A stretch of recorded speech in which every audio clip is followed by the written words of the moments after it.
Hello student, आज हम लोग शुरू करने जा रहे हैं क्लास 10th का चैप्टर 3 का pair of linear equation in two variable का एक्सरसाइज 3.5। देखिए, इसमें मेनली हमें सीखना है क्रॉस मल्टीप्लिकेशन मेथड होता क्या है और समझना है कि इसको किस तरीके से यहाँ से x और y सॉल्व करते हैं। देखिए, हमने जैसे कि जनरल इक्वेशन की बात करें, हम अगर हमारे पास एक इक्वेशन है a1x plus b1y plus c1 equal to 0 और दूसरा है a2x plus b2y plus c2 equal to 0। जैसे कि हमारे पास यहाँ पे दो इक्वेशन है, ठीक है। अब दो इक्वेशन है, इनको सॉल्व करना है और वो क्रॉस मल्टीप्लिकेशन मेथड से हम करेंगे। क्या, सबसे पहले इसका जो रूल होता है वो हम समझा देते हैं। हम क्या करते हैं, इधर साइड में a1 a2 b1 b2 c1 c2 ऐसा लिख लेते हैं। सबसे पहले हम यहाँ पे मार्क करेंगे x वैल्यू को। x जैसे ही आप x को आप निकालना चाहेंगे, यानी कि x का वैल्यू यहाँ पे आप रखेंगे, तो आपको x वाले जितने भी वैल्यू है दोनों टर्म में आपको इसको भूल जाना है। इसको क्या करना है, भूल जाना है, यानी एलिमिनेट करना है। अब क्या कीजिएगा, आप ये जो बचे हुए वैल्यू है यहाँ से b1 से शुरुआत होगा, b1 c2 और b2 c1 यहाँ पे लिख दिया जाएगा। तो फर्स्ट वर्क यहाँ से स्टार्ट हो रहा है, सेकेंड वर्क यहाँ खत्म हो रहा है। यानी कि हम क्या लिखेंगे, b1 c2 minus b2 c1। ये हमारा x का वैल्यू निकल चुका है। मेनली थोड़ा सा तो ध्यान रखना पड़ेगा, आपको याद रखना पड़ेगा इसको, ये वैल्यू को इस पे आप हाथ रख दीजिए तो ये वाला एलिमेंट बचेगा। तो b1 c2 और b2 c1 हमने प्रोडक्ट कर दिया, पहला वर्क हमारा कंप्लीट हो चुका है। फिर हम यहाँ पे रखेंगे y, और y रखने के बाद अब क्या करेंगे, इस वाले एलिमेंट को इस बार कवर करेंगे। मैं फिर से इसको बना देता हूँ, यानी कि a1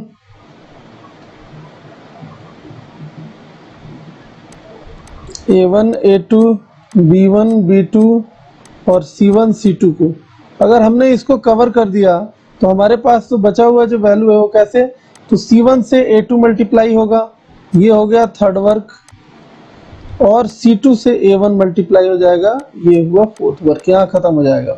तो कैसे लिखेंगे हम, c1 a2 minus c2 a1 equal to, ये हमारा एक काम हो गया। अब ये तो रहा कांस्टेंट वाला, तो कांस्टेंट वाले के ऊपर हम 1 रखते हैं, 1 डिवाइडेड बाई, और यहाँ क्या करेंगे, फिर से हम इसको बना लेते हैं एक बार। तो a1 a2 b1 b2 और c1 c2। जब भी कांस्टेंट को आप इस तरीके से कवर कीजिएगा तो यहाँ बचा हुआ एलिमेंट हम कहाँ तक पहुँच गए, a1 यहाँ से ये रहा फिफ्थ वर्क हमारा, और यहाँ से a2 से b1 पहुँच गया, जहाँ से चले थे वो रहा हमारा 6 वर्क। ये भी ध्यान रखिएगा कि हम इस तरीके से भी ध्यान रख सकते हैं। तो यहाँ से आ जाएगा a1 b2 minus a2 b1। उम्मीद करते हैं आपको ये कंसेप्ट समझ में आ गया होगा। यहाँ से एक्स वाई कैसे सॉल्व किया जाता है तो मैं बता दूं, ये तो एक कांस्टेंट ही आएगा, इन दोनों में वेरिएबल है, तो हम इसे इक्वेशन 1, इसे 2 और इसे 3 मान लेते हैं।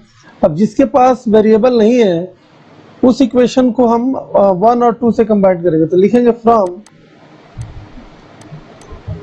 Equation 1 and 3।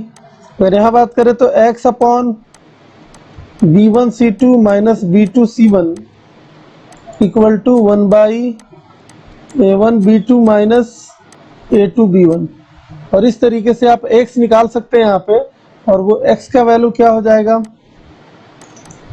यहाँ पे हो जाएगा b1 c2 minus b2 c1 divided by a1 b2 minus a2 b1।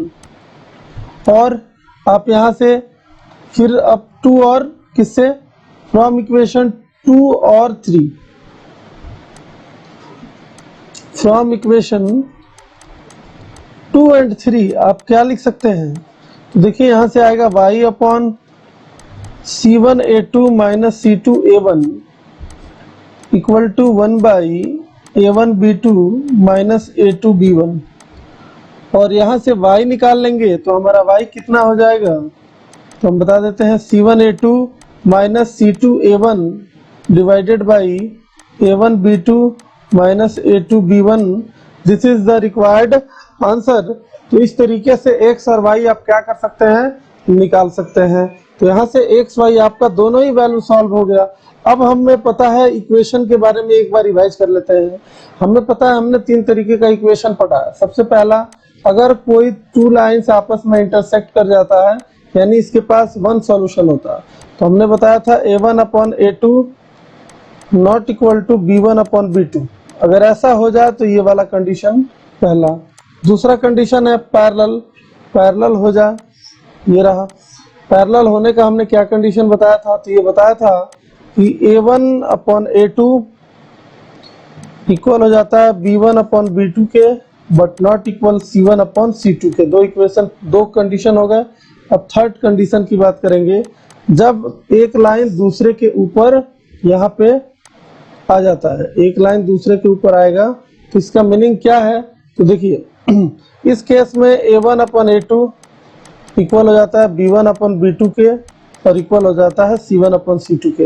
ये 3 कंडीशन है जिससे हमें लाइन के बारे में प्रॉपर्टी, यही 3 प्रॉपर्टी है। एक तो इंटरसेक्ट कर जाए, दूसरा पैरेलल रहे और तीसरा एक दूसरे के ऊपर आ जाए यानी कोइंसाइड कर जाए। तो इन तीनों कंडीशन को हमें देखते हुए वर्क करना है। इस चैप्टर में मेनली इसी से रिलेटेड यहाँ पे बात की जाएगी। अब देखिए इस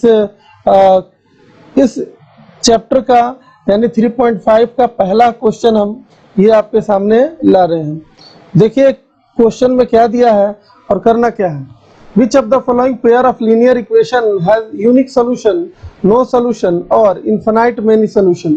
In case there is a unique solution, find if by using the cross multiplication method। अगर यूनिक सोल्यूशन यानी कि एक इंटरसेक्शन हो तो उस केस में आप क्या कर सकते हैं कि इसका क्रॉस मल्टीप्लिकेशन मेथड से आंसर आपको निकालना है।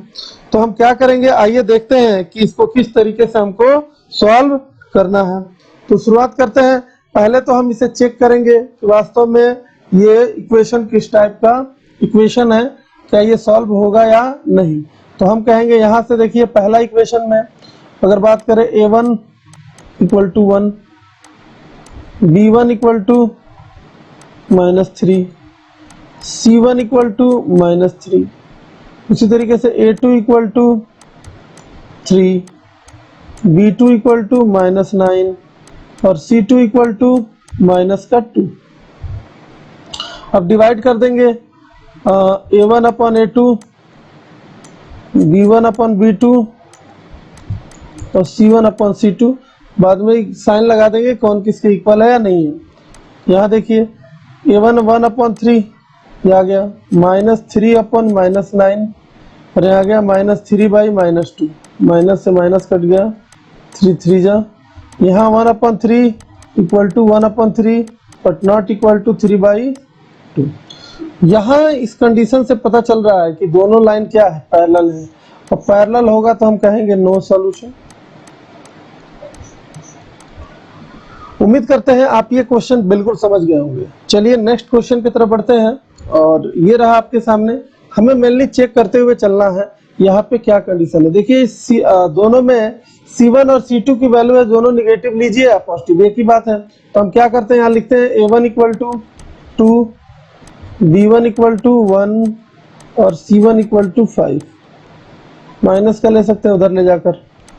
A2 equal to 3, B2 equal to 2 और C2 इक्वल टू -8। 2/3, 1/2 -5/-8। हमें लग रहा है ये कोई आपस में इक्वल नहीं है। इसका मीनिंग साफ है कि ये दोनों लाइन इंटरसेक्ट कर रहा है और इसके पास यूनिक सोल्यूशन है। तो यूनिक सोल्यूशन है तो हमें क्रॉस मल्टीप्लिकेशन मेथड से इसका आंसर करना है। तो देखिए कैसे करेंगे।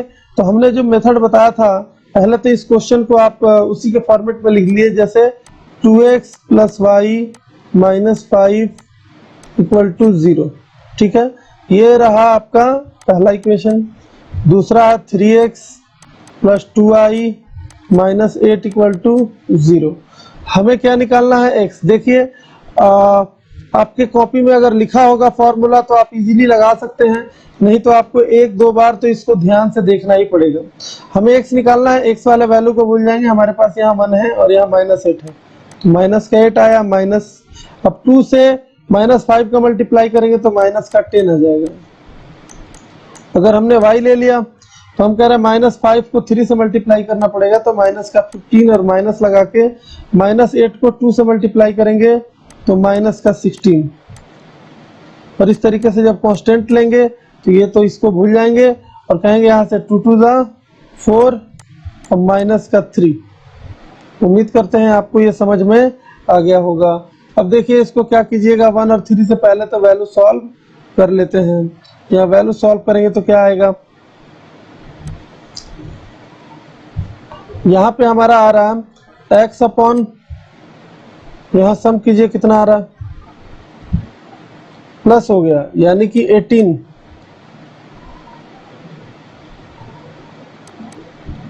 y अपॉन, यहाँ देखिए 16 है तो माइनस माइनस क्या हो जाएगा, ये यहाँ कोई मिस्टेक तो नहीं हुई है, माइनस का 8 है ना यहाँ पे, सॉरी, तो माइनस का 8 और प्लस का 10 तो 2 आ जाएगा ना सर,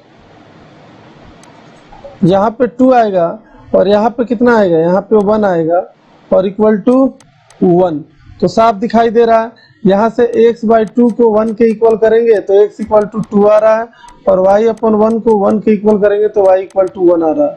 तो हमारे पास दो आंसर आ रहे हैं, वही x और y का, x इक्वल टू 2 कॉमा करके y equal to 1, this is required answer. और इतना भी मुश्किल ये कंसेप्ट नहीं है कि आपको समझ में नहीं आ सकता। तो चलिए आगे देखते हैं, नेक्स्ट क्वेश्चन की तरफ बढ़ते हैं। जहां हमारे पास है क्वेश्चन नंबर 3, यहाँ पर भी पहले हम चेक कर लेंगे, तो अब हम डायरेक्ट चेक कर रहे हैं a1 a2, तो आप समझ ही रहे हैं क्या है यहाँ पे वैल्यू जो है वो 3/6 है, माइनस का 5 बाई माइनस का 10 a1 a2, और यहाँ 20/40 कर देते हैं दोनों में माइनस लगाकर, 5 2 जा 10, 20 2 जा 40, 3 2 जा 6, 1/2 इक्वल टू 1/2 इक्वल टू 1/2। उम्मीद करते हैं ये आपको समझ में आ गया कि यहाँ पे a1 upon a2 equal to b1 upon b2 equal to c1 upon c2। यहाँ इन्फिनाइट मेनी सॉल्यूशन है, यहाँ पे एक से बहुत ज्यादा सॉल्यूशन है, तो इसको यही छोड़ देंगे। मेनली हमें उसी केस को सॉल्व करना है जहाँ पे यूनिक सॉल्यूशन आपको मिले। तो ठीक है, नेक्स्ट क्वेश्चन की तरफ बढ़ते हैं। ये रहा हमारा नेक्स्ट क्वेश्चन, इसका भी चेक कर लेते हैं। हमारे पास a1 कितना है, यहाँ देखिए, यहाँ पे a1 जो है वो 1 के इक्वल है, b1 जो है वो माइनस का 3 है और c1 जो है माइनस का 7 है। ठीक है, अब a2 की बात करें, a2 3 है, b2 कितना है, माइनस का 3 है और c2 माइनस का 15 है। अब रेशियो निकाल लीजिए, 1/3 b1 अपॉन b2 आ जाएगा, दोनों जगह -3 है तो ये 1 आ जाएगा, ये आपस में तो इक्वल हुआ नहीं। और यहाँ पे -7/5 यानी कि 7/15, ये भी नॉट इक्वल टू, तो इसके पास भी क्या बोलेंगे, यूनिक सॉल्यूशन है, इसको भी हमें सॉल्व करना पड़ेगा। तो आइए शुरू करते हैं इसको सॉल्व करना, किस तरीके से करना है। तो हमने बताया था कि कुछ नहीं करना, पहला इक्वेशन और ये रहा दूसरा इक्वेशन। सबसे पहले अगर हमें मान लीजिए x निकालना हो तो हम क्या करेंगे, x को इस तरीके से लिख देंगे, x वाले वैल्यू को कवर कर लेंगे, माइनस का 3 और माइनस का 15 से मल्टीप्लाई होगा तो 45 आएगा, माइनस यहाँ 3 और 7 का मल्टीप्लाई करेंगे तो 21 आएगा, और ये माइनस माइनस प्लस और माइनस वैसे ही रह जाएगा। दूसरा वैल्यू y, और y वाला जब वैल्यू यहाँ पे कवर करेंगे यानी कि 1 को -15 से मल्टीप्लाई करेंगे तो माइनस का 15 यहाँ आएगा माइनस। ठीक है, अब यहाँ क्या कीजिएगा, माइनस आ गया, अब हमें -15 से 1 तक जाना है। तरीका क्या है, सॉरी, जब y कवर करते हैं तो हम यहाँ 7 से 3 मल्टीप्लाई करते हैं, तो यहाँ पे थोड़ा सा दिक्कत हो गया, यहाँ पे आ जाएगा 21 माइनस का 21, यहाँ से 7 से 3 21 और माइनस माइनस प्लस का 15 इक्वल टू, यहाँ अगर इसको कवर कर लेते हैं तो यहाँ से देखिए 1 से -3 का मल्टीप्लाई होगा तो माइनस का 3 और माइनस माइनस प्लस, यहाँ 3 से -3 से मल्टीप्लाई करेंगे तो माइनस का 9 आएगा, तो माइनस माइनस प्लस यहाँ पे 9। अब देखिए यहाँ पे कितना आ जा रहा है, x अपॉन, यहाँ माइनस कीजिए, यहाँ आ जाएगा 4 और यहाँ आएगा 2। यहाँ कितना आया, y अपॉन 21 है तो माइनस का 6 आ जाएगा, यहाँ पे 1 अपॉन 6। उम्मीद करते हैं आपको समझ में आ गया होगा। 1 और 3 का यहाँ पे कंसेप्ट है तो क्या हो जाएगा, 1 और 3 से हम क्या लिख सकते हैं यहाँ पे, तो x इक्वल टू 24 अपॉन 6, 4 जाओ तो x इक्वल टू आ गया 4। उसी तरीके से अगर y की बात करें यहाँ पे, तो y का क्या है कंडीशन, यहाँ पे देखिए y का क्या कंडीशन है, तो y इक्वल टू -6 अपॉन 6, यानी कट गया और y का वैल्यू माइनस का बना गया। उम्मीद करते हैं ये आपको मेथड और टेक्निक आपको बिल्कुल समझ में आता होगा और आ गया होगा। थोड़ा सा आप इसे नोट करके एक बार जैसे ही आप अपने दिमाग से एक बार कीजिएगा आपको क्लियर हो जाएगा। नेक्स्ट क्वेश्चन की तरफ बढ़ते हैं। यहाँ देखिए कुछ कंडीशन पे यहाँ पे क्वेश्चन जो है मिल रहा है। For which the value of A and B does the following pair of linear equation have an infinite number of solution. यहाँ पे बोला गया है ए और बी का वैल्यू निकालना है जिसके पास इनफाइनाइट मेनी सॉल्यूशन है। ठीक है, क्या कंडीशन होता है इनफाइनाइट मेनी सॉल्यूशन के लिए, देखिए यहाँ पे इक्वेशन जो है पूरे तरीके से जैसा है वैसे ही रहने देते हैं। दोनों का सी जो है इक्वल के साइड है तो जो साइन होगा वही रहने देंगे। बाकी यहाँ पे देखिए अगर इनफाइनाइट मेनी सॉल्यूशन है तो a1 upon a2 equal to b1 upon b2 और equal to c1 upon c2 का रेशियो लगेगा। तो सॉल्यूशन में हम लिख सकते हैं, क्या लिखेंगे यहाँ से देखिए, यहाँ से 2 upon a minus B equal to 3 upon a plus B equal to 7 upon 3a plus b minus 2। ये रहा हमारे पास इक्वेशन। अब इसे कैसे सॉल्व किया जाए तो मैं बता दूं, फ्रॉम 1 और 2 से सॉल्व कर लेते हैं एक बार और किसी भी एक इक्वेशन को इसको इक्वल कर देते हैं। जरूरी नहीं है कि हम हमेशा ही फर्स्ट और थर्ड को ही यहाँ सॉल्व करेंगे, हमें जैसे इक्वेशन दिख रहा है उस तरीके से भी हम काम यहाँ पे ले सकते हैं। तो देखिए यहाँ पे कह रहे हैं कि इसको 1, इसे 2 और इसे 3, तो यहाँ क्या कह देंगे, फ्रॉम 1 एंड 2 आपस में इक्वल है तो क्या लिख सकते हैं यहाँ पे, 2 by A minus B equal to 3 by A plus B और क्रॉस मल्टीप्लिकेशन कीजिएगा तो a plus B equal to 3 into A minus B और मल्टीप्लाई कीजिए कितना आएगा यहाँ पे, तो यहाँ आ जाएगा 2a plus 2b equal to 3a minus 3b। उम्मीद करते हैं b वाले को एक साथ ले रखते हैं, a वाले को एक साथ, तो 3b इधर आएगा तो 5b हो जाएगा और 2a जाएगा तो a हो जाएगा। तो a और b में जो रिलेशन हमें दिखाई दे रहा है वो दिखाई दे रहा है a इक्वल टू 5b। चलिए इसे इक्वेशन 1 कह देते हैं, इसे इक्वेशन स्टार। अब किसी भी एक वैल्यू को इक्वल किया जा सकता है तो हम कह रहे हैं कि फ्रॉम 2 एंड 3 से, फ्रॉम 2 एंड 3, क्या लिख देंगे 2 एंड 3 से, 3 upon a plus B equal to 7 upon 3a plus B minus का 2। ठीक है, क्रॉस मल्टीप्लाई करते हैं, 3a plus B minus 2 equal to 7a plus B. अब यहाँ देखिए 3 से मल्टीप्लाई होगा तो 9a plus 3b minus 6 equal to 7a plus 7b। यहाँ 9a है तो इधर आएगा तो 2a, 7b है अगर इधर लेकर आएंगे तो माइनस का 4b, तो माइनस का 6 इक्वल टू 0। ये हो गया हमारा डबल स्टार। अब मेनली रह गया कि यहाँ पे हमें मेथड ऑफ सब्स्टिट्यूशन भी लगा सकते हैं। a का वैल्यू 5b के इक्वल है तो रख देते हैं from equation star. From equation star से हम क्या लिख सकते हैं, यहाँ पे देखिए स्टार से हम यहाँ पे पुट कर देंगे 2a के जगह पे 5b माइनस 4b और इक्वल टू 6 कर देंगे। यहाँ क्या आ जाएगा 10b माइनस 4b और यहाँ आ गया 6b इक्वल टू 6, तो b इक्वल टू 6/6 कट के आ गया 1। अब पुट कर देते हैं यहाँ पे, जब पुट करेंगे फ्रॉम इक्वेशन स्टार तो a इक्वल टू 5 इंटू 1 यानी a इक्वल टू 5। उम्मीद करते हैं ये आपको क्वेश्चन समझ में आ गया होगा।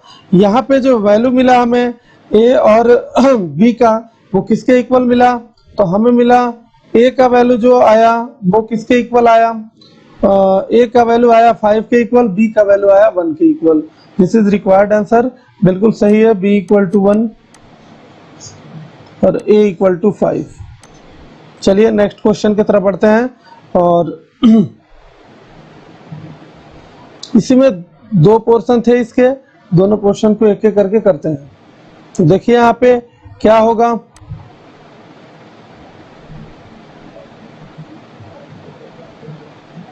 for which the value of k will the following pair of linear equation have no solution। have no solution का क्या कंडीशन है, तो कंडीशन हम बता देते हैं। हम कहेंगे a1 upon a2 equal to b1 upon b2 not equal to c1 upon c2। इस केस में टू लाइंस पैरेलल का केस है ये, और जब पैरेलल होता है तो क्या होता है, वहां पे कोई सॉल्यूशन नहीं होता।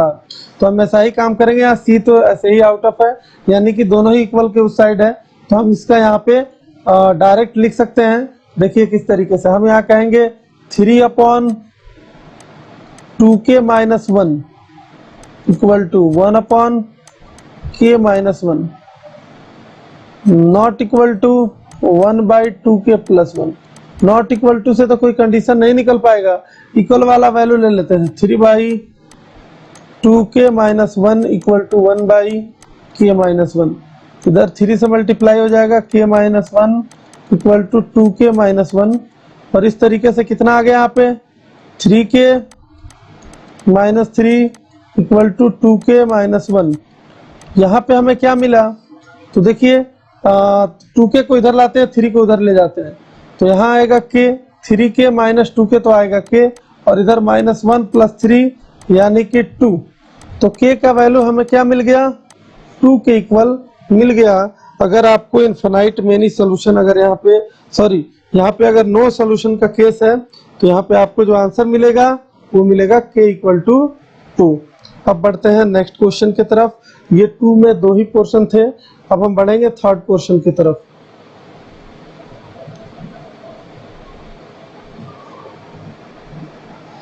जहां पे क्वेश्चन है, हमें बोला गया है कि इसे दोनों मेथड से सॉल्व करना है। क्या करना है, दोनों मेथड से सॉल्व करना है, यानी कि क्रॉस मल्टीप्लिकेशन मेथड से भी और साथ में सब्स्टिट्यूशन मेथड से भी। ठीक है, उम्मीद करते हैं आपको समझ में आ गया होगा क्वेश्चन। तो चलिए हम इसको शुरू करते हैं सॉल्व करना। किस तरीके से ये सॉल्व होगा हम बताते हैं। देखिए सबसे पहले सब्स्टिट्यूशन मेथड आपको पता है, तो इसीलिए मैं सीधे क्रॉस मल्टीप्लिकेशन मेथड कर रहा हूं, इसके बाद सब्स्टिट्यूशन करूंगा।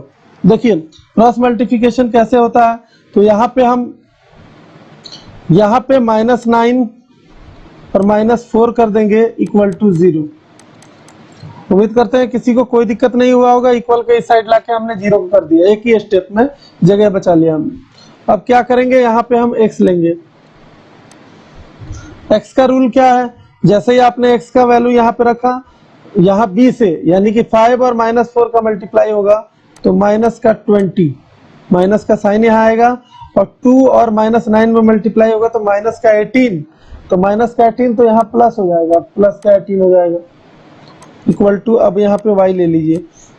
y लेने का ही मीनिंग है कि आप 9 -9 को 3 से मल्टीप्लाई कीजिएगा तो माइनस का 27, और -4 को 8 से मल्टीप्लाई कीजिएगा तो माइनस का 32, तो माइनस माइनस प्लस हो जाएगा 32, और साथ में यहाँ कांस्टेंट 1 डिवाइडेड बाई, तो यहाँ क्या करेंगे 8 और 2 का मल्टीप्लाई 16, माइनस 3 का 5 से मल्टीप्लाई 15। तो यहाँ पे कितना आ गया आपका क्रॉस मल्टीप्लिकेशन से जो answer x upon -2 equal to y upon, यहाँ कितना होगा 3 और 2 5 आएगा प्लस का, यहाँ आएगा आपका 1। अब बताइए इक्वेशन को अगर हम यहाँ पे सॉल्व कर दें तो हमें x का वैल्यू क्या मिल जाएगा, x इक्वल टू मिल गया -2 और y इक्वल टू मिल गया 5। ये हमारा है क्रॉस मल्टीप्लिकेशन से आया हुआ आंसर। हम चाहें यहाँ पे तो क्या लगा सकते हैं, तो सब्स्टिट्यूशन मेथड से भी आप निकाल सकते हैं। सब्स्टिट्यूशन मेथड से कैसे निकलेगा, तो एक जगह से x का वैल्यू निकालिए, दूसरे जगह पुट कर दीजिए। ये जो आपको सिखाया गया है ऑलरेडी, लेकिन मैं सॉल्व कर देता हूं।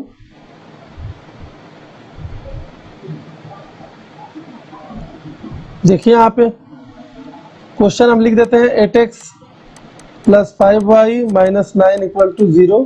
दूसरा इक्वेशन है 3x plus 2y minus 4 equal to 0। यहाँ पे क्या होगा, तो देखिए सब्स्टिट्यूशन मेथड में क्या होता है हम ये समझते हैं। सबसे पहले इक्वेशन 1 और 2 मार्क कर लेते हैं। यहाँ कहेंगे फ्रॉम इक्वेशन 2, यहाँ देखिए 3x इक्वल टू क्या आ जाएगा 4 माइनस 2y, तो x इक्वल टू क्या हो जाएगा 4 माइनस 2y अपॉन 3। अब क्या करेंगे, इसी वैल्यू को फर्स्ट में पुट कर देंगे। क्या लिखेंगे, फ्रॉम इक्वेशन 1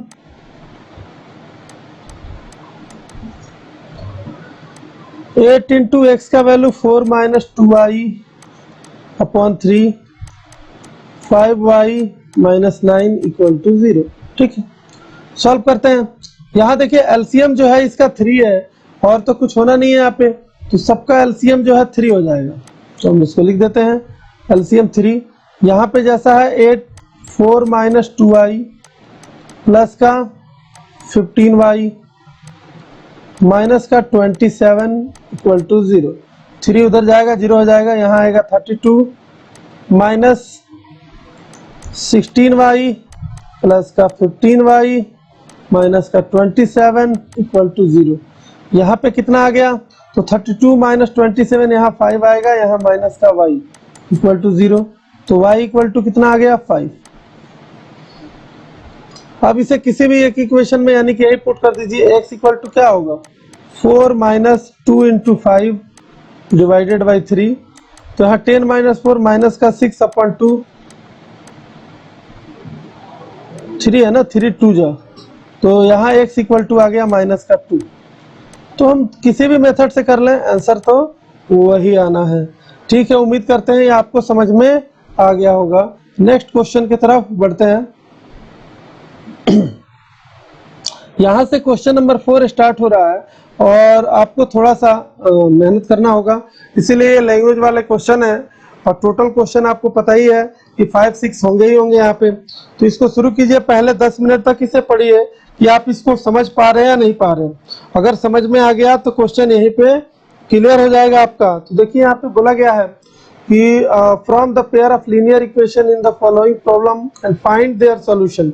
ठीक है ना, बाई एनी अलजेब्रिक मेथड। किसी भी अलजेब्रिक मेथड से आप कर सकते हैं, आप पे कोई बाउंडेशन नहीं लगाया गया है कि सब्स्टिट्यूशन से कीजिए, एलिमिनेशन से कीजिए या क्रॉस मल्टीप्लिकेशन से कीजिए। आपको जो मेथड यहाँ पे आपको अच्छा लगे उससे आप कर सकते हैं, कोई बाउंडेशन नहीं है। चलिए पहला क्वेश्चन है आपके पास, a part of monthly hostel charge is fixed and the remaining depends on the number of day one has taken food in the mess के अंदर। ऐसा है कि मेस के अंदर एक अमाउंट फिक्स कर दिया गया है और आपको जितना दिन आप वहां पे खाना खाइएगा उसके चार्जेस अलग अलग जुड़ते जाएगा। अगर आपने 10 डेज खाया, 15 डेज खाया तो उसके हिसाब से पर डे के चार्जेस अलग हैं, लेकिन आपको मेस को एक फिक्स अमाउंट देना ही देना है। यानी कि जैसे मान लीजिए 100 रुपये आपको फिक्स देना ही देना है चार्जेस, और उसके ऊपर अगर आप खाना खाते हैं 50 रुपये पर डे लगता है। तो इस तरीके से ये मेस जो है चलाया जा रहा है। देखिए इस क्वेश्चन को इसी तरीके से 2 पार्ट में डिवाइड किया गया है। Depend on the number of day has taken food in the mess. When student A take food from 20 days she has pay 1000 rupees hostel charges where the, और स्टूडेंट बी जो है वो खाना 26 days खा रहा है और पे कर रहा है 1180 रुपये। तो हमें क्या करना है, इसे एक काम करते हैं, हम फिक्स चार्जेस जो है यहाँ पे लेट कर लेते हैं। लेट सॉल्यूशन में कहेंगे लेट फिक्स चार्ज को हम मान लेते हैं x, लेट फिक्स चार्ज जो है मंथली है तो हम इसे x मान लेते हैं, ये फिक्स है, रुपीस जो है फिक्स है। फिर अगर कह रहे हैं फूड पर डेज का मान ले, फूड चार्ज फॉर 1 डे, तो यहाँ पे कितना आ जाएगा आपका YRS हम मान ले रहे हैं, रुपीस जो है। ठीक है, अब जैसा कि पहला क्वेश्चन कह रहा है कि आपको करना क्या है, पहले तो फिक्स चार्ज पे कर दिया हमने, प्लस कितना दिन खाना खाया उसने 20 डेज, तो 20 इंटू वाई और टोटल पे कितना किया 1000। ये पहला सिचुएशन आपका बना। उसी तरीके से अगर हम बात करें दूसरे कंडीशन का, तो यहाँ 26 डेज खाया तो कहेंगे कि x plus 26y equal to कितना 1180। ये हो गया दूसरा इक्वेशन। अब देखिए इतना मुश्किल तो है नहीं, कहेंगे फ्रॉम इक्वेशन 1 एंड 2 1 माइनस 2 या 2 माइनस 1, इक्वेशन 2 माइनस 1, तो क्या आएगा x plus 26y equal to 1180 और यहाँ x plus 20y equal to 1000, minus minus minus ये कट गया, यहाँ आएगा 6y इक्वल टू कितना आएगा माइनस करके तो 180। ठीक है, तो यहाँ y इक्वल टू कितना हो जाएगा, अगर पे करने की बात आई तो y इक्वल टू आ जाएगा 180/6। y 30 रुपीस आ रहा है, यानी कि ये पर डे आया, पर डे का चार्जेस है। फिक्स चार्ज निकाल लेते हैं from equation 1, x plus 20 into कितना है भाई 30 इक्वल टू 1000। तो यहाँ देखिए x प्लस 3 टू 6 600 1000, तो यहाँ पे टोटल अमाउंट कितना पे करना होगा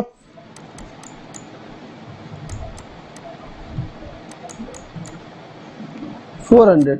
तो x कितना आ गया 400 रुपीस, यानी कि ये फिक्स चार्ज है। फिक्स चार्ज आपको इतना पुट करना पड़ेगा। उम्मीद करते हैं आपको समझ में आ गया होगा। नेक्स्ट क्वेश्चन की तरफ बढ़ते हैं।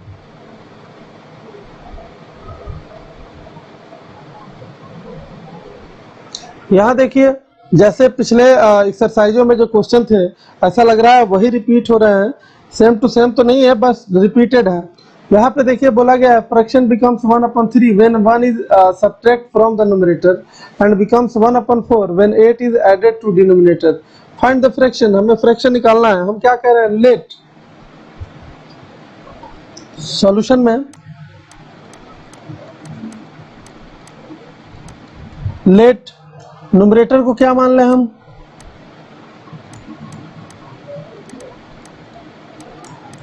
x एंड डिनोमिनेटर को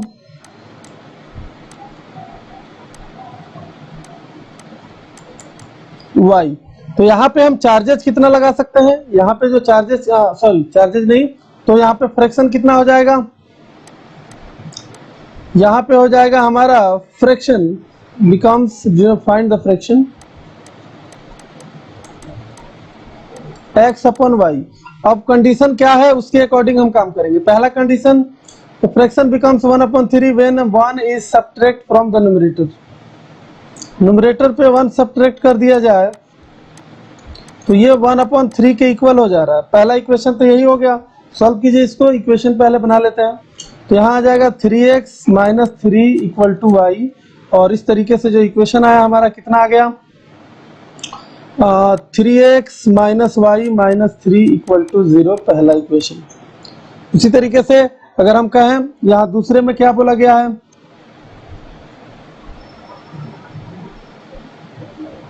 and it becomes 1/4 when 8 is added its denominator. अगर डिनोमिनेटर में 8 जोड़ दिया जाए तो ये 1/4 के इक्वल हो जा रहा है। ठीक है, यहाँ पे 4x equal to y plus 8, तो इस तरीके से 4x minus Y minus 8 equal to 0। ये हो गया दूसरा इक्वेशन। अब आप देखिएगा इसमें एक तो वैल्यू सेम हो रहा है, ठीक है ना, दोनों इक्वेशन में एक वैल्यू क्या है, सेम है। तो हम क्या कहेंगे कि इक्वेशन 1 माइनस इक्वेशन 2, तो क्या लिख देंगे 3x minus Y minus 3 equal to 0। क्या लिख देंगे 4x minus Y minus 8 equal to 0।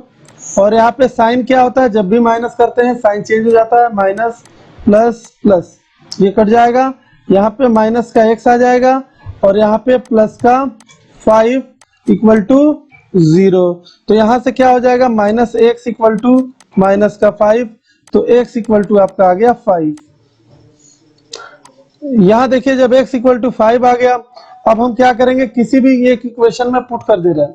तो आप देखिए हम कह रहे हैं कि हम इक्वेशन 1 में ही पुट कर दे रहे हैं, तो यहाँ x पुट करेंगे तो 3 इंटू 5 15 हो गया, माइनस का y माइनस का 3 इक्वल टू 0। तो यहाँ देखिएगा 12 माइनस वाई इक्वल टू 0 और y इक्वल टू आ गया 12। तो यहाँ हमें पता चल गया कि फ्रैक्शन हमारा कितना है, तो फ्रैक्शन हमारा होगा x अपन y यानी 5/12 x अपन y। यही फ्रैक्शन हो गया हमारा रिक्वायर्ड आंसर। उम्मीद करते हैं ये क्वेश्चन आपको समझ में आ गया होगा। अब बढ़ते हैं इसके क्वेश्चन नंबर 3 के तरफ। यहाँ पे देखिएगा,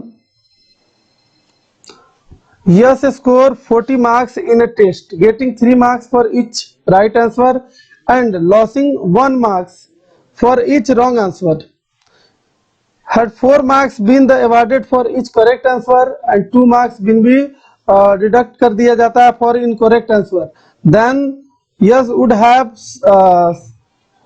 scored 50 marks. How many question were in the test? तो हम यहाँ देखेंगे कितने क्वेश्चन इस टेस्ट में आए हुए हैं। तो सबसे पहले कि हम मान लेते हैं करेक्ट आंसर के लिए x और नंबर ऑफ रॉन्ग आंसर के लिए y।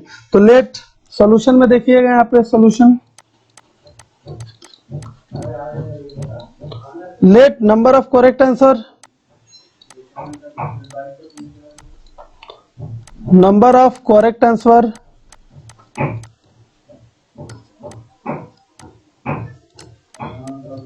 Equal to x, number of wrong answer के लिए कितना होगा,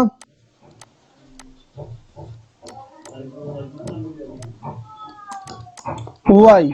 अब हमारे पास पहला जो कंडीशन है वो क्या कह रहा है कि 3 जो है करेक्ट, 3 मार्क्स दिया जा रहा है करेक्ट आंसर के लिए, ठीक है, और माइनस का 1 यानी कि प्लस माइनस का 1 इंटू वाई यानी कि निगेटिव मार्क्स के लिए, और टोटल कितना आ गया 40। ये हो गया पहला इक्वेशन।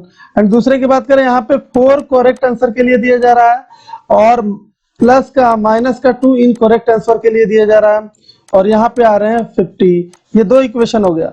इसको हम अगर -1 से प्रोडक्ट करेंगे तो यहाँ पे कितना आ जाएगा 3x minus Y equal to 40, और यहाँ पे बात करें तो यहाँ आएगा 4y minus 2y equal to 50। ये रहा पहला इक्वेशन और ये रहा दूसरा इक्वेशन। अब इसे सॉल्व कैसे करना है, यहाँ देखिए कुछ नहीं करना है। अगर इक्वेशन 1 में अगर हम 2 से मल्टीप्लाई कर दें और माइनस कर दें तो बड़ी इजीली ये सॉल्व हो जाएगा। तो कहेंगे इक्वेशन को देखते हुए हमने क्या किया, कहेंगे कि इक्वेशन 1 इंटू 2 माइनस इक्वेशन 2, यानी कि जैसा है वैसा ही हम रख देंगे। तो यहां से देखिए, यहाँ 2 से मल्टीप्लाई करने पे 6x minus 2y equal to 80, और यहाँ पे 2 से मल्टीप्लाई करेंगे तो 8x सॉरी, यहाँ 2 से मल्टीप्लाई नहीं करना है, वैसे ही रहने देना है। 4x minus 2y equal to 50। Minus करेंगे साइन क्या होगा, चेंज होगा, यहाँ पे माइनस, यहाँ पे प्लस, यहाँ पे माइनस। इसका मीनिंग क्या है, ये तो आपस में कट गया और 6 में से 4 जाएगा, तो यहाँ पे आएगा 2x इक्वल टू 30। तो यहाँ पे क्या हो जाएगा x इक्वल टू 30 अपॉन 2 यानी कि 15 आ गया।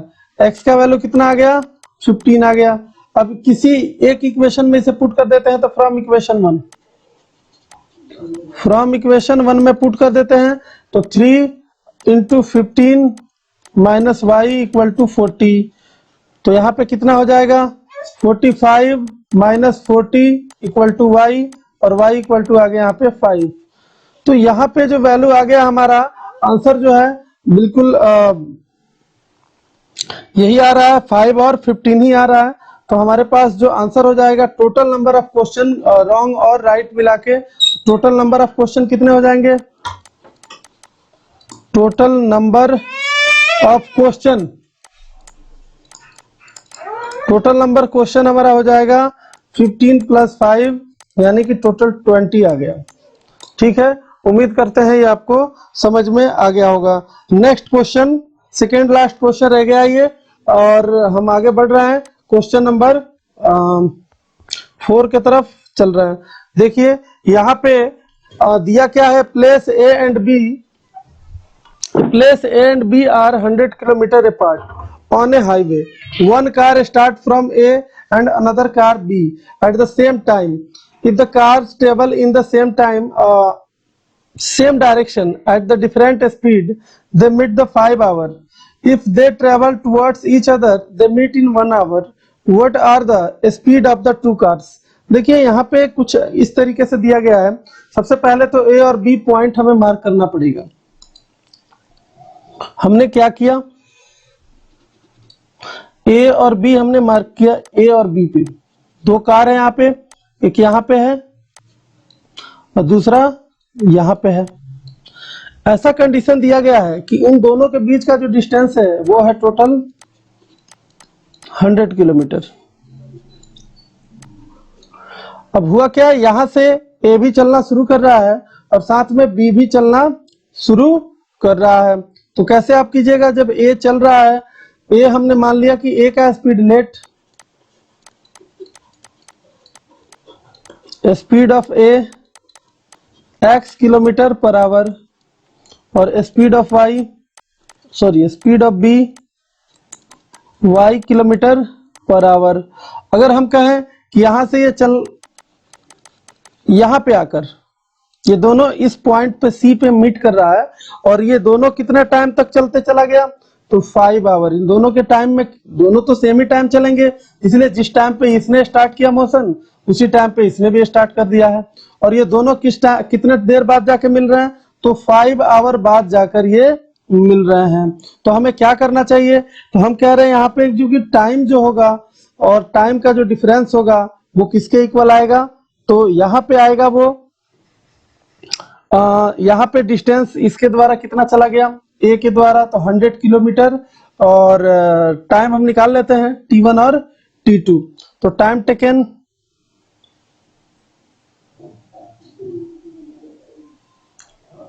टेकन या डिस्टेंस का डिफरेंस निकाल लें। S इक्वल टू क्या होता है, VT। ठीक है, S, तो यहां से S इक्वल टू क्या होगा, V अपॉन T। कितना आएगा, V upon S equal to नहीं, अगर स्पीड की बात करें V इक्वल टू क्या आ जाएगा, S अपॉन T।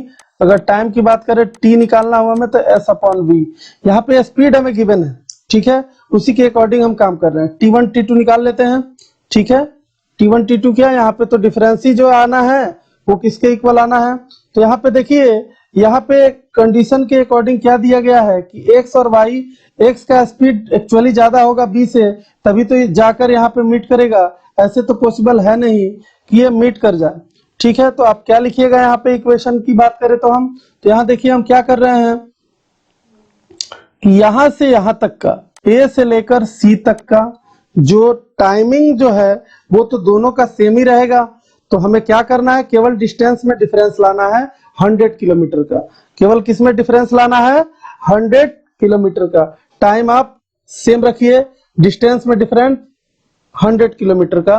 तो ये ए के द्वारा कितना चला गया, ए इक्वल टू यानी कि टाइम इक्वल टू नहीं, डिस्टेंस इक्वल टू यानी कि S1 v into T, speed कितना है x टाइम t चला है, ठीक है। ये तो पहला हो गया। दूसरा कितना आएगा, तो इसका स्पीड है y, तो y इंटू टी, ये हो गया आपका दूसरा। और दोनों का डिफरेंस निकाल लेते हैं, X T minus Y T equal to 100 kilometre. यहाँ कहेंगे टी बाहर, X minus Y equal to 100 kilometre. तो यहाँ से क्या हो जाएगा, एक्स माइनस वाई चाहे तो उधर भेज दें, तो यहाँ से टी इक्वल टू हमारा कितना आ गया, 100 upon X minus Y. Time कितना लगा है, 5 आवर, तो इसको 5 के इक्वल कर देंगे, तो हमारा ये इक्वेशन आ गया 100 by X minus Y equal to 5। ठीक है, इसको सॉल्व कीजिए, इक्वेशन यहाँ से आ जाएगा, यहाँ से 5 से 20 बार में, तो X minus Y equal to कितना आ गया, 20। ये हो गया हमारा पहला इक्वेशन। ठीक है, अगर वो सेम डायरेक्शन में मूव कर रहा है, देखिए अगर ऐसा हो जाए कि अभी तो ये अपोजिट सेम डायरेक्शन है, अगर अपोजिट डायरेक्शन में यानी कि ये इधर और ये इधर, तो ये कितने टाइम बाद मिल जा रहे हैं, तो 1 आवर बाद मिल जा रहे हैं। यानी दोनों कितना ट्रेवल कर रहे हैं, 1 आवर। यानी दोनों का डिस्टेंस का अगर सम कर दें या दोनों का टाइम का सम कर दें तो वो किसके इक्वल हो जाएगा, दोनों को तो चलना है, दोनों का सम 100 किलोमीटर होना है, दोनों का सम क्या होना है, डिस्टेंस का 100 किलोमीटर होना है। ये भी 1 आवर चला और ये भी 1 आवर चला, तो 1 आवर का डिस्टेंस हम कैसे निकालेंगे, तो s equal to v t. तो यहाँ देखिएगा s equal to v t करेंगे, तो वी टी यानी speed x time 1 hour plus दूसरे का स्पीड वाई टाइम 1 आवर, और टोटल कितना डिस्टेंस चला, 100 किलोमीटर। तो x plus y equal to यहाँ पे कितना आ गया, 100। ये रहा हमारा दूसरा इक्वेशन। अब यहाँ से सॉल्व करके हम चाहे तो सिचुएशन यहाँ से आंसर कर सकते हैं, कुछ नहीं करना है, सिंपली ऐड कर देना है फ्रॉम 1 और 2, 1 प्लस 2 को ऐड कर देंगे, तो देखिए क्या आ रहा है, x minus Y equal to 20 और x plus y equal to 100। Sum करेंगे कटेगा, 2x इक्वल टू 120 और x इक्वल टू 120 अपॉन 2 यानी कि 60, तो x इक्वल टू हमारा आ गया 60। उसी तरीके से हम किसी एक इक्वेशन में पुट कर दे रहे हैं, देखिए अगर पुट कर दें तो कितना आ जाएगा, दूसरे में ही कर देते हैं, x plus y equal to कितना है 100, अगर x के जगह पे 60 प्लस वाई इक्वल टू 100, तो यहाँ से y कितना आ गया 100 माइनस 60 यानी कि 40 किलोमीटर पर आवर। तो उम्मीद करते हैं ये क्वेश्चन आपको समझ में आ गया होगा। नेक्स्ट क्वेश्चन की बात कर रहे हैं और ये शायद ये लास्ट क्वेश्चन होगा इस एक्सरसाइज का, तो आइए देखते हैं इसको।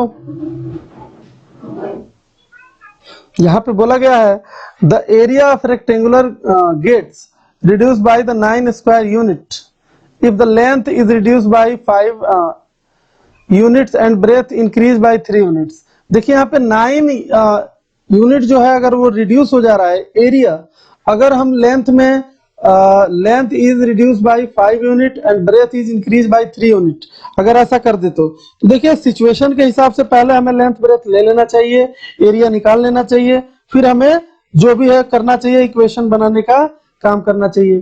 दूसरा भी कुछ ऐसा ही है, if the breadth is 2 unit and the area increase by 67 square unit find the dimension of the rectangle. हम क्या करते हैं कि सबसे पहले एक शेप ले लेते हैं, रेक्टेंगुलर शेप। यहाँ देखिए ये रहा हमारे पास एक रेक्टेंगुलर शेप है और इसका जो ये वाला पोर्शन है हमने इसका लेंथ जो है x ले लिया और ब्रेथ जो है वो y ले लिया, लेंथ x और ब्रेथ y हमने ले लिया। अब देखिए अब क्या करें यहाँ पे, तो हमें करना है कि हमने ऐसा चलिए कि लेट कर लिया लेंथ x और ब्रेथ y, तो एरिया ऑफ रेक्टेंगल क्या हो जाएगा, अगर एरिया की बात करें area of rectangle x into I.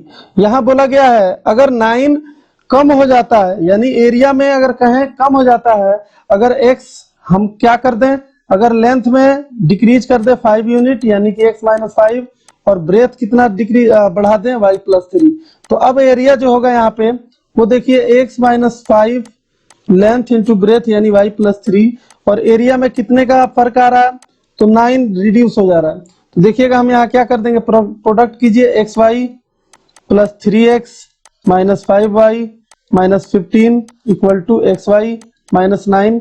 X y से एक्स वाई यहाँ पे इग्नोर दिस, तो यहाँ पे आ जाएगा 3x माइनस 5y और 9 को इधर लेकर आएंगे तो कितना आएगा, तो 6 माइनस का 6 बच जाएगा इक्वल टू 0। इस तरीके से पहला इक्वेशन हमारा रेडी हो गया। अब हमें दूसरा इक्वेशन जो है वो शुरू करना है। दूसरा इक्वेशन का कंडीशन क्या है कि यहाँ पे क्या किया गया है, देखिए दूसरे इक्वेशन में क्या किया गया है, तो देखिए दूसरे इक्वेशन में reduced by the 5 unit and breadth is increased by 3 unit. If the increase the length by 3 unit and the breadth by 2 unit, the area increase। अगर लेंथ और ब्रेथ दोनों ही इंक्रीज किया गया है, यानी कि x प्लस 3 और y प्लस 2 कर दिया गया है, x प्लस 3 और y प्लस 2 करने से इसका एरिया जो है 67 स्क्वायर यूनिट इंक्रीज कर जा रहा है। तो दूसरे इक्वेशन को कैसे लिखें, तो देखिए दूसरे इक्वेशन को हम यहाँ करते हैं। यहाँ पे जो आया वैल्यू वो x प्लस 3, तो एरिया कितना हो जाएगा, new area x plus 3 into y plus 2 equal to क्या कर देंगे, एरिया एक्स वाई प्लस 67, जो कि यहाँ पे क्वेश्चन में बोला गया है। तो चलिए अब इसको सॉल्व करते हैं। यहाँ आ गया x y plus 2x plus 3y plus 6 equal to x y plus 67। अब यहाँ देखिए एक्स वाई से हम डायरेक्ट काट देते हैं, यहाँ जाएगा 2x प्लस 3y और 67 इधर लेकर आइएगा तो माइनस का 61 इक्वल टू 0। ये हो गया दूसरा इक्वेशन। अब हमें सोचना है कि इसको किस तरीके से सॉल्व करना है। ये देखिए सिचुएशन कुछ इस तरीके से है और हमें क्या करना होगा कि हम क्या कर रहे हैं कि इक्वेशन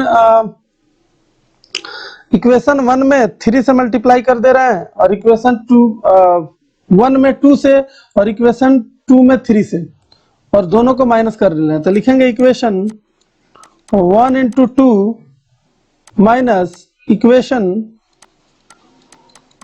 2 इंटू 3। चलिए देखते हैं कितना आता है। तो यहाँ 2 से मल्टीप्लाई करने से कितना आ जाएगा, 6x माइनस 10y माइनस का 12 इक्वल टू 0। 2 से करने पे, यहाँ 3 से करने पे 6x प्लस 9y माइनस, यहाँ 3 से करेंगे तो 3 6 3 जा 18। हम माइनस कर देते हैं, पता तो चले हमें कितना आंसर आ रहा है यहाँ पे। तो माइनस करेंगे, यहाँ माइनस माइनस प्लस, ये कटा, यहाँ पे आ जाएगा माइनस का 19y और यहाँ जोड़ दीजिए और 12 माइनस कर दीजिए 183 में, 183 माइनस 12, यहाँ देखिएगा 1 आ गया, यहाँ 7 आ गया, यहाँ 1, तो ये आ गया प्लस का 171 इक्वल टू 0।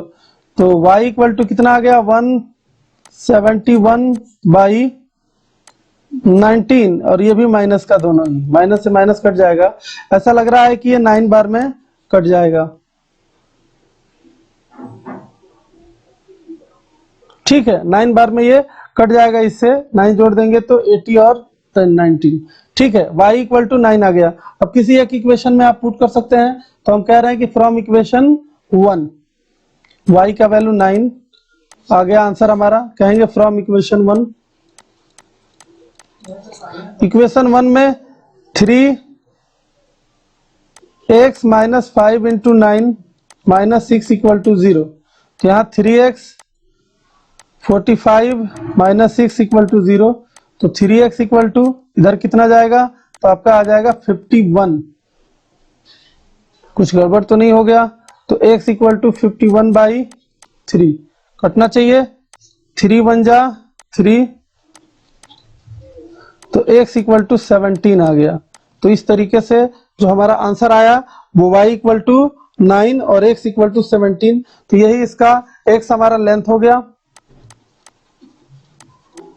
और y ब्रेथ हो गया। उम्मीद करते हैं ये वीडियो आपको काफी पसंद आया होगा और आप इसे जितना बार देखिएगा उतने ही ज्यादा ये चैप्टर क्लियर होते जाएगा। उम्मीद करते हैं आपको समझ में आएगा।